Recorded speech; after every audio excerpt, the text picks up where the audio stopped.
Assalamualaikum warahmatullahi wabarakatuh. Nama saya Mawaddah dari Universitas Pembangunan Pancabudi Medan. Dengan jurusan akuntansi dan dosen pengampu Ibu Tri Wulandari. Di sini saya akan menjelaskan tentang metodologi penelitian akuntansi.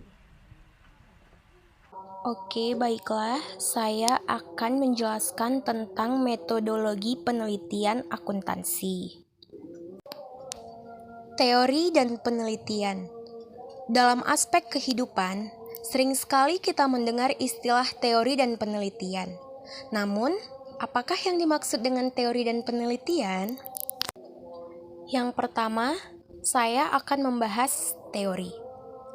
Teori adalah sekumpulan ide, pengetahuan tentang suatu hal dan konsep-konsep yang terorganisasi dan saling terkait satu dengan yang lainnya, yang membentuk pengetahuan bagaimana sebuah fenomena itu terjadi. Selanjutnya, ciri-ciri seperangkat dari teori. Ada beberapa ciri-ciri seperangkat teori, yaitu yang pertama, berisikan seperangkat asumsi sebagai titik awal sebuah skenario. Yang kedua, menceritakan sebuah fenomena yang berubah atau berkembang. Yang ketiga, terdiri dari konsep-konsep yang saling terkait dalam sebuah ide. Yang keempat, ada hubungan sebab dan akibat di antara konsep tersebut. Yang kelima, mencerminkan konsistensi logika berpikir. Yang keenam, memungkinkan untuk diuji dan dimodifikasi melalui observasi. Dan yang ketujuh, meliputi kemungkinan kondisi ketidakpastian sebagai sebuah keterbatasan dari skenario tersebut. Selanjutnya, cara teori berkembang. Teori akan terus berkembang dan disempurnakan sesuai dengan pengenalan yang makin baik terhadap dunia nyata melalui berbagai penelitian yang dilakukan. Dalam memahami dan menjelaskan bagaimana teori berkembang, ada beberapa pendekatannya, yaitu yang pertama, induktivisme, yang kedua, falsifikasi, yang ketiga, research programs, yang keempat, paradigma kun, dan yang kelima, anarkisme. Selanjutnya, penelitian. Penelitian adalah suatu usaha yang dilakukan untuk mencari jawaban atas suatu keingintahuan. Penelitian juga memiliki beberapa dimensi atau cara pandang tentang suatu objek dengan mana dapat dibuat pembedaan atau penggolongan di dalam objek tersebut.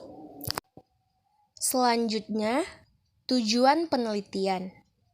Tujuan penelitian dapat dibedakan menjadi exploratory, deskriptif, explanatory, dan experimental research, yang artinya bertujuan untuk mendapatkan gambaran awal tentang suatu fenomena yang belum pernah atau sangat sedikit diteliti sebelumnya. Selanjutnya, manfaat penelitian. Manfaat penelitian itu ialah untuk menemukan apa implikasi dari berbagai fenomena di dunia nyata terhadap teori atau konsep yang ada atau sudah sesuai atau perlu direvisi, dilengkapi dikarenakan adanya perbedaan yang substansi antara teori atau konsep dunia praktek. Jadi, manfaat penelitian dasar yaitu untuk menambah pengetahuan. Selanjutnya, perbedaan penelitian dasar dengan perbedaan penelitian terapan. Kalau penelitian dasar yaitu satu, titik berat penelitian lebih untuk memuaskan keingintahuan akademik dari peneliti itu sendiri. Yang kedua, kualitas penelitian dinilai dengan menggunakan standar akademik oleh masyarakat akademik.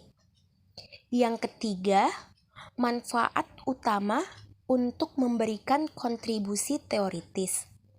Yang keempat, ukuran keberhasilan pada saat laporan penelitian dipublikasikan pada jurnal akademik.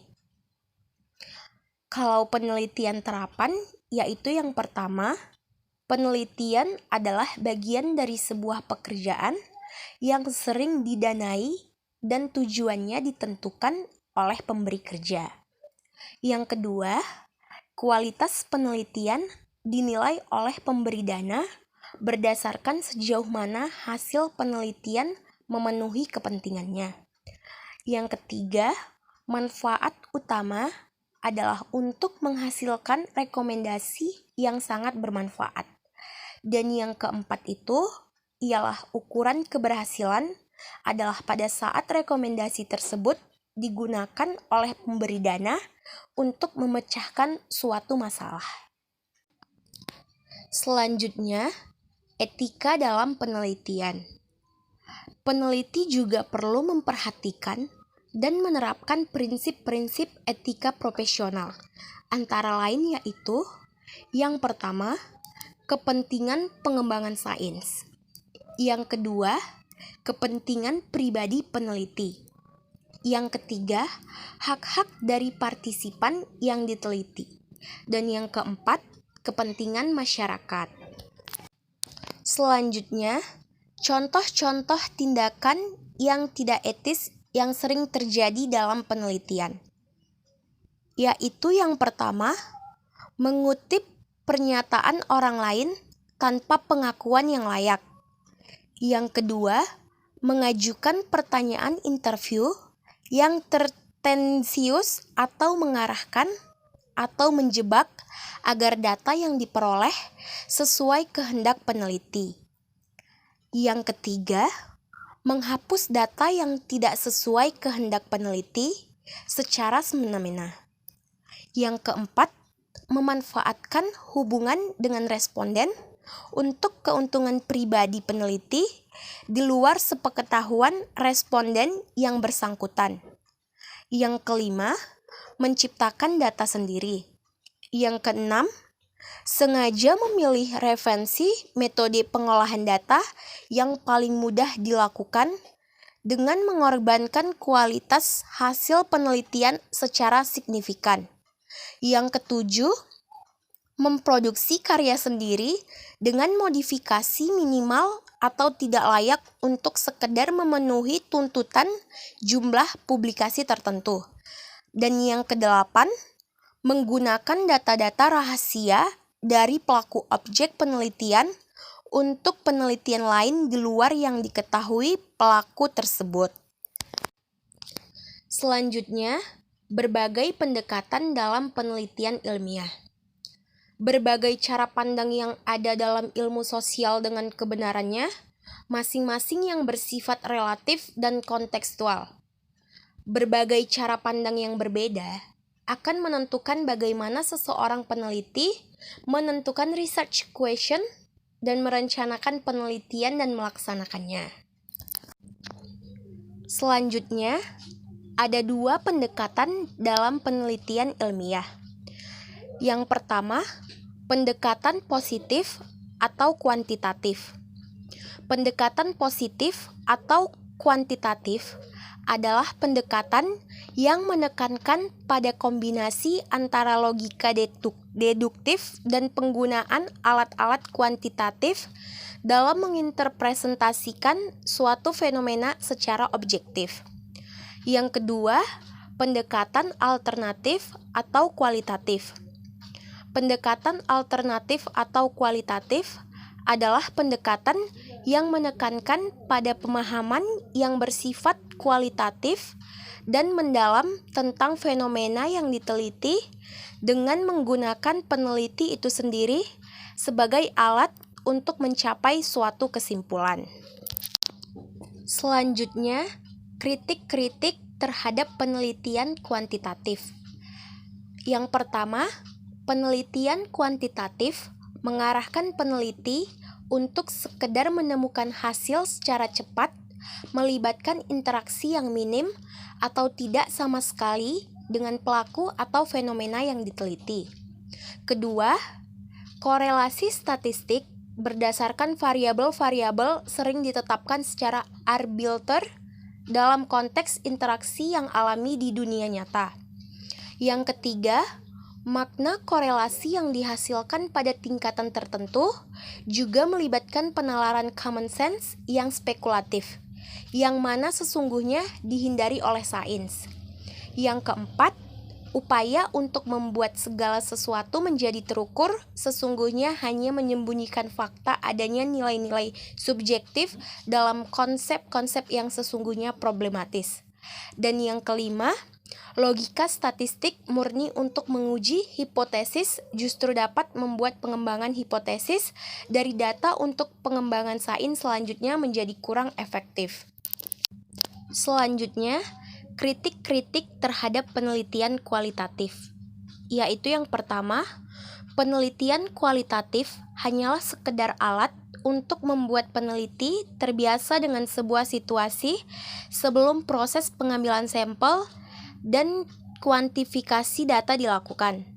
Yang kedua, potensi munculnya masalah keterandalan atau reliability temuan penelitian sebagai akibat dari subjektivitas peneliti dalam melakukan kategorisasi data dari kejadian atau aktivitas. Dan yang ketiga, masalah validitas temuan penelitian, terutama jika peneliti tidak melakukan analisis mendalam, guna memberikan penjelasan terhadap data yang kontradiktif dalam penelitiannya. Selanjutnya, pendekatan alternatif mempunyai beberapa variasi antara lain. Yang pertama, pendekatan interpretif, yaitu pemahaman atas suatu fenomena sosial dapat diperoleh dengan mempelajari suatu teks secara mendetail yang diartikan sebagai suatu pembicaraan, tulisan, ataupun gambar. Dan yang kedua, pendekatan kritikal, yaitu bertujuan untuk memperjuangkan suatu ide dari peneliti untuk membawa perubahan substansial pada masyarakat. Selanjutnya, ada 10 kriteria dalam mengevaluasi penelitian, yaitu yang pertama, kelayakan metode penelitian yang digunakan terkait sifat pertanyaan penelitian yang diajukan.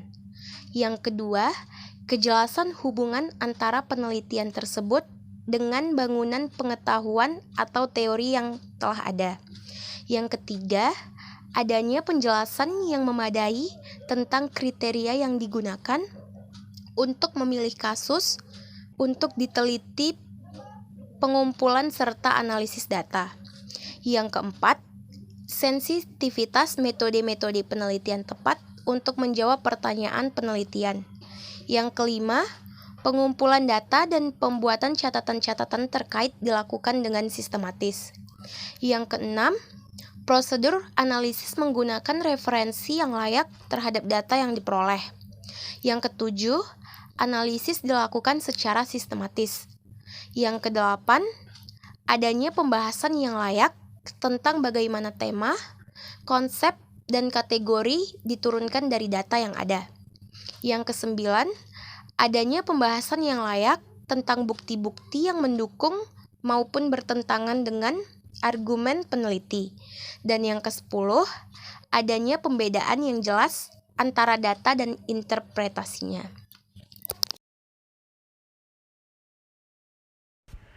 Sekian penjelasan dari saya. Wassalamualaikum warahmatullahi wabarakatuh. Terima kasih.